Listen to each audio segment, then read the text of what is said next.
안녕하세요. 내년 이후에 중공 경제에서 일어날 주요한 사건들 한번 예상을 해보려고 합니다. 그래서 그 전 단계로 1번 미중 간의 무역 전쟁의 성격을 다시 한번 점검을 해보고요.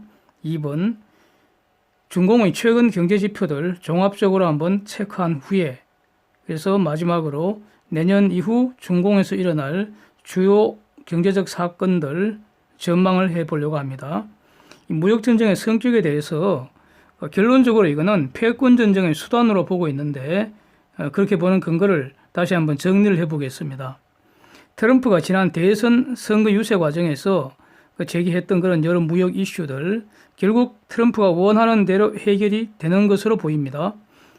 트럼프 시대에 새로운 무역 질서가 형성된다 이런 것인데 가령 한미 FTA 트럼프가 원하는 방향으로 개정되었고요. 미일 무역 문제도 큰 충돌 없이 해결이 됐고요. 나프타도 USMCA로 변신이 되고 있습니다. 특히 이 USMCA 매우 큰 시장인데 매우 큰 조약인데 기존의 나프타보다는 훨씬 더 미국에게 유리한 조건인데도 불구하고 미 하원에서 민주당에게 발목이 잡혀갖고 비준 절차가 지금 지연이 되어 오고 있습니다. 어쩌면 개정으로 가장 손해를 보는 멕시코인데 이 멕시코가 오히려 미 민주당 하원 원내대표인 펠로시를 마구 공격을 했다는 거죠. 빨리 통과시키라고. 무역 문제에 정치적 이유로 태클을 걸지 말라 이런 취지로 공개적으로 그냥 펠로시를 공격을 하는 이런 희한한 구경거리도 우리는 봤습니다.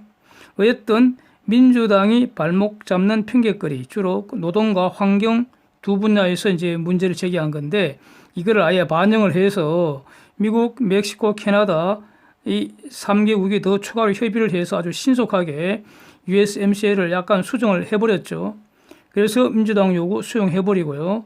그래서 이번 주 하원에서 비준 표결이 된다는 이런 보도입니다. 그리고 미국과 EU 간의 철강, 알루미늄 이건 글로벌한 것이고 하여튼 이런 관세와 그다음에 자동차 관세 아직 남아 있고요. 프랑스의 디지털세 둘러싸고 새로운 긴장이 형성되고 있지만 결국은 이것 다 대화와 타협으로 해결되리라고 보고요. 이것이 US, EU 간의 무역 전쟁으로 전개될 가능성 거의 없다고 보여집니다. 자, 이러한 무역 문제에 있어서 유일한 예외가 바로 미중 간의 트레이드 워입니다. 미중 간의 이 무역 문제는 17개월째 집중적인 협상이 이루어지고 있고 그야말로 세계적인 협상이 계속되고 있지만 그러면서 사상 최대의 관세를 지금 주고받고 있고요. 해결의 기미는 안 보이고 판이 더 커지는 상황입니다. 더 나아가서 홍콩 인권 및 민주주의법, 신장 지역 무슬림 강제 구금과 관련된 신장 인권법, 또 화웨이 등에 대한 제재를 더 강화하라는 의회의 압박, 이렇게 미 행정부 못지않게 의회에서 양당 일치에 의한 대중공 압박도 엄청납니다. 화웨이 관련 기업이 지금 110개 이상이 엔티티 리스트에 올라가서 원칙적으로 미국 기업들은 화웨이하고 거래 금지되고 있습니다. 미 의회는 화웨이 관련 제재 더 강화하라는 이런 압박을 계속하고 있을 뿐만 아니라 내년 국방수권법에서 중공산 버스나 궤도차, 드론 이런 거 사용 금지하라 이렇게 못을 아예 받고 있습니다. 법에다가. 그 다음에 중공의 기술절도, 산업스파이 짓에 대한 미국의 사법심사 관련 뉴스 수시로 나오고 있습니다. 즉, 미 행정부는 물론이고요. 의회까지도 전방위적으로 중공에 대한 무역 압박 지속되고 또 확산되고 있는 상황입니다. 그 다음에 사우스 차이나 시에서 자유항행작전 계속되고 있고요. 그래서 이 미중 무역 관계는 단순한 어떤 트레이드 컨플릭트나 트레이드 디스퓨트 이런 차원이 아니라 바로 전쟁, 트레이드 워라는 겁니다. 그래서 이 트레이드 워라는 것은 보다 더 큰 전쟁인 패권 전쟁, 슈퍼 파워를 누가 갖는가를 두고 기존의 패권을 지키려는 미국과 새로운 패권국이 되겠다는 중공 간의 패권 전쟁의 수단으로서 무역 전쟁이 진행되고 있다. 이렇게 봐야겠다는 것입니다. 그렇다면 중공이 감히 다시는 패권에 도전할 꿈도 못 꿀 뿐만 아니라 객관적으로도 경제를 상당히 확 부셔버려갖고 미국과의 격차를 현저히 벌려서 GDP가 지금 미국의 65% 수준이 아니라 가령 한 25% 밑으로 추락시켜서 쪼무레기 그룹에 집어넣어 버려야지 그렇게 될 때까지 미국의 전방위 공세는 계속될 거다. 이렇게 분석의 틀을 가지고 미중 관계를 분석하는 것이 옳겠다. 이런 뜻입니다. 두 번째, 중공의 최근 여러 경제 지표들 종합적으로 한번 점검해 보겠습니다. 트럼프 이전부터 적어도 10여 년 이상 중공 경제는 성장 둔화되고 있었고요. 내부의 구조적 문제점이 노출되고 또 더 쌓이고 있고 악화되고 뭐 그런 상황이었죠. 예. 트럼프가 좀 패기 전에도 서서히 골마 터지고 있었는데 트럼프가 지금 쭉 짓밟고 있다는 뜻입니다. 여기에 트럼프 시대 관세 전쟁이 중공 경제를 더욱 힘들게 한 것으로 보입니다. 트럼프의 공세에 시진핑이 지금 적극적으로 응전을 한 거, 이게 지금 그러니까 시진핑의 전략적 실패라고 저는 봅니다. 제가 처음부터 저는 이런 입장입니다. 관세 전쟁은 처음부터 중공이 감당할 수 없는, 그래서 질 수밖에 없는 게임이었습니다. 중공의 미국 수출액이 5,500억 불, 중공의 미국 수입이 1,300억 불 수준인데, 그래서 단순하게 간단하게 보면은 미국은 실탄이 5,500억 달러, 중공 실탄은 1,300억 달러. 그래서 게임이 안 되는 거죠. 하여튼 그 2019년 이후, 특히 2019년 하반기 이후 중공 경제 특히 빠르게 망가지는 것으로 보입니다. 여러 가지 경제 지표를 체크하면서 확인해 보겠습니다. 먼저 그 GDP하고 상해 종합 주가 지수, 위안 환율, 이것부터 보는 게 출발선이라고 봅니다. 이것들이 바로 장기적인 경제의 종합 성적표입니다. 그래프 보시면 전부 찌그러지고 있는 모습이 확인합니다. GDP 성장률은 3분기에 지금 겨우 6% 턱걸이 했는데 4분기에 저는 뭐 5%대로 추락하리라고 보고 있습니다. 문제는 내년이죠. 그래서 내년 계속 쪼그라들어서 저는 내년 4분기에 4% 밑으로 추락하지 않을까 이렇게 보고 있습니다. 상해 종합주가지수는요. 가령 미국 S&P 500 지수 이거하고 비교하면 확인합니다. 미국은 트럼프 시대에 사상 최고치 갱신을 100번가량 했다는 거 아닙니까? 그래서 지금도 3대 지수 전부 사상 최고치 근방입니다. 그런데 상해 지수는 연초 대비도 아마 꼬라박았을 겁니다. 그래프 보시면 박살이 나 있습니다. 위안 환율도 지난 5년 추이를 보면요, 약세가 분명합니다. 장기적으로 달러 대비 그 환율이 오른다는 것은 그 경제가 망가지고 있다는 아주 강력한 신호입니다. 딱 한 가지만 꼽으라면요. 물론 단기적으로는 말이죠. 각국이 수출 경쟁력을 강화하기 위해서 달러 대비 자국 통화의 약세를 유도하는 경향이 있지만은 장기적으로 통화가 약세가 지속된다. 그러면 그 경제에 망가지고 있다는 신호입니다. 자, 더 이제 다른 지표들 자세히 보겠습니다. 수출 증가세 현저히 둔화되고 있습니다. 이미 대미 수출은 완전히 박살이 나갔고요. 그러니까 대미 무역 수지 흑자도 급감을 하고 있고요. 이거 특히 하반기 이후에 뚜렷해지는 모습이잖아요. 아마 며칠 전에 자세히 그 데이터 정리할 때 봤습니다. 이 외에 중공 전체 수출 증가세 지금 현저히 둔화되고 있습니다. 그래프에서 분명합니다. 다만 아직은 그 중공 전체 무역수지 흑자 대략 한 60%를 아직은 미국에서 거두고 있습니다. 이 말은 아직도 중공은 미국과의 그 무역 협상 이 게임에서 이룰 것이 더 많다는 겁니다. 그렇지 않습니까? 내년 이후에 대미 무역 흑자가 지속적으로 감소해서 거의 뭐 가령 극단적으로 사라진다면 그 끔찍한 재앙이 되지 않겠습니까? 네. 고정자산 투자, 소비, 산업 생산 이런 거 전부 그 성장세가 현저하게 추세적으로 지금 둔화되고 있는 거 분명합니다. 보십시오. 그래프. 주의할 점은 아직 마이너스 성장은 아니라는 겁니다. 아직도 성장률 자체는 플러스입니다. 다만 그 추세가 장기적으로 꼬라박고 있다는 거 아니겠습니까? 그래서 이거 마이너스 나오는 거는 시간의 문제일 뿐입니다. 이것을 되돌릴 수는 없다고 저는 보고 있습니다. 이유를 아래에서 자연스럽게 제가 그 이유를 제시할 것입니다. 준공은 빚내서 공장 지은 것이기 때문에 적어도 이자율이나 물가 상승 그 이상은 성장을 해야지 현상 유지가 되는 거 아닙니까?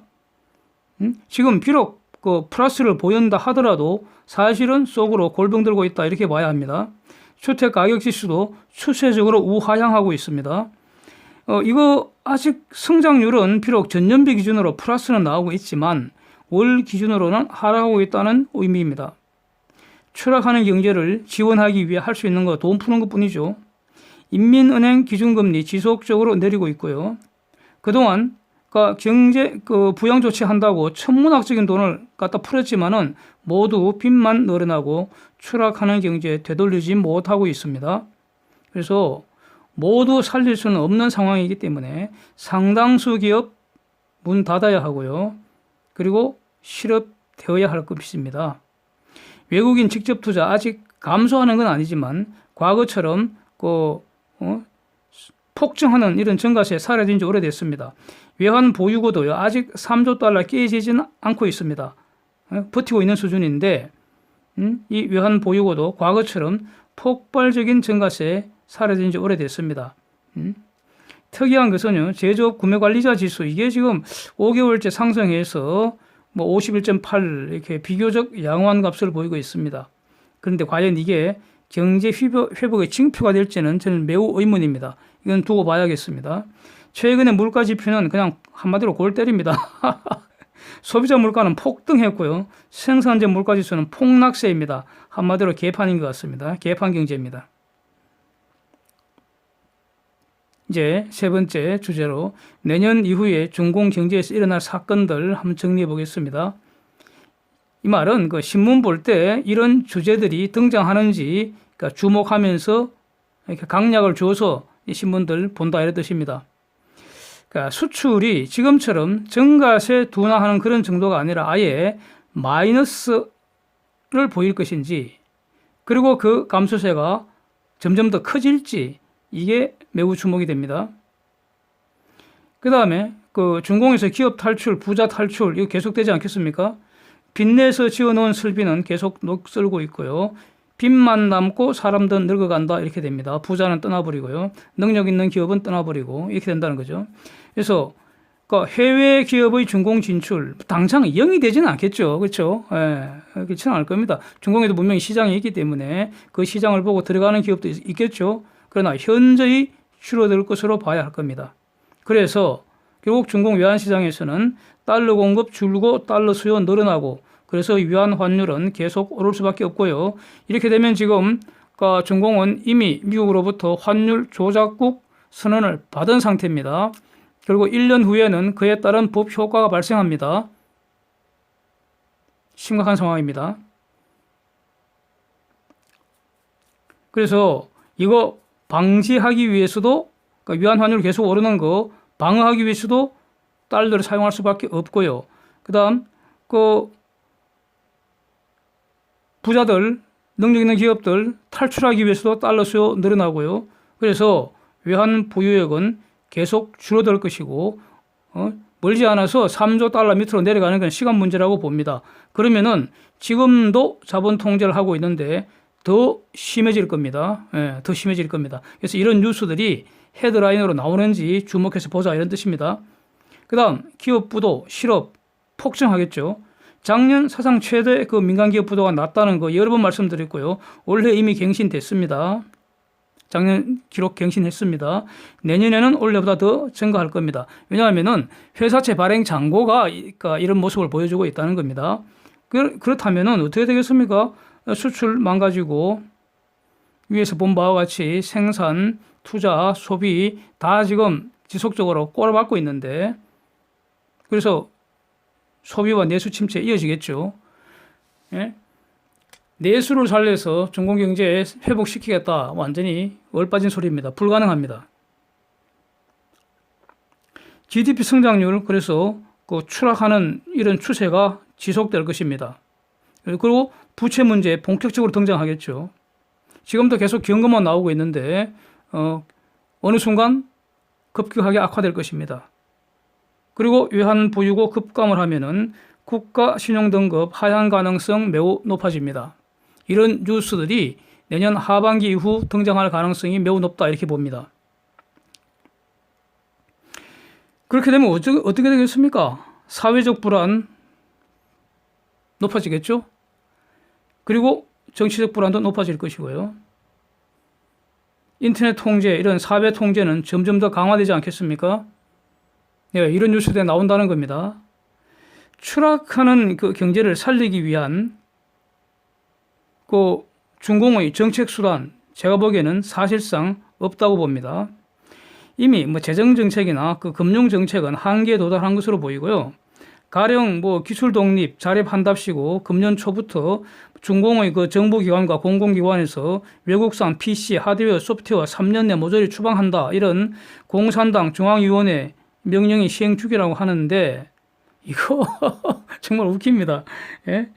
과거 그 모택동 시절 실패한 문화 대혁명 그 비스무리하게 기술 대혼란만 초래하고 경제 추락 더 가속하리라고 봅니다.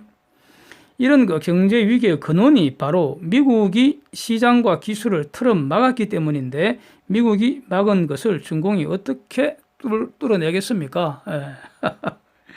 그래서 처처의 부도와 시위가 이어지다가 결국 시진핑 체제에 몰락하는 그런 격변의 시대가 오지 않을까 주목해 봅니다. 뭐 내년이라고 시기를 특정할 수는 없습니다. 내년 이후가 되겠죠. 예. 뭐 21년이 될지 22년이 될지 뭐 한번 두고 보겠습니다. 지금까지는요, 미국이 중공에 대해서 그러니까 시장과 기술을 차단했다면 앞으로는 이에 더해서 돈과 사람을 차단하는 이런 공세가 지속되리라 이렇게 보여집니다. 그렇게 보이지 않으세요? 미국은 전방위적으로 지금 공세가 강화되고 있지 않습니까? 포위의 망을 점점 더 촘촘하게 짜고 있지 않습니까? 저는 그렇게 보입니다. 이미 세계은행에서 개도국 특혜 대출을 중공에게 더 이상 제공하지 못하도록 하는 이런 움직임이 있고요. 미 의회에서 이런 입법 움직임이 있습니다. 그 다음에 그 세계은행 그 개도국 특혜 대출 내년 이후부터 5년까지 뭐 얼마를 하겠다고 이제 계획을 발표를 하니까 트럼프가 노골적으로 스톱하라고 요구를 했습니다. 며칠 전에 소개해드렸죠. 홍콩 인권법, 신장 인권법 등에서 인권 침해에 책임 있는 고위직 공무원들을 미국이 제재하겠다 이렇게 되어 있는데, 이거 대단한 거 아닙니까? 미국 법을 중공 지역에서 중공 사람들 대상으로 적용하겠다는 겁니다. 예. 예? 패권국이 아니고는 이런 거 불가능하죠. 예. 자, 중공은 지금 독재 체제고 1인 종신 독재 체제인데 사실상 최고 책임자는 누굽니까? 시진핑 아니겠습니까? 예. 아주 주목되는 상황입니다. 북한 이탈 주민 강제 북송하고 있는 중공의 태도, 미국이 언제까지 보고만 있을지 이것도 저는 매우 주목됩니다. 홍콩 신장 이 지역의 인권법에 이어서 북공 인권법을 중공에 적용할 수 있을지 이거 우리는 주목해야 한다고 봅니다. 이상입니다. 이렇게 한번 대략 중요한 변수들 한번 짚어봤고요. 이제 이런 걸 중심으로 내년 이후에 중공 경제 어떻게 변화되는지 계속 추적하고 주목해 보겠습니다. 함께해 주셔서 감사드립니다.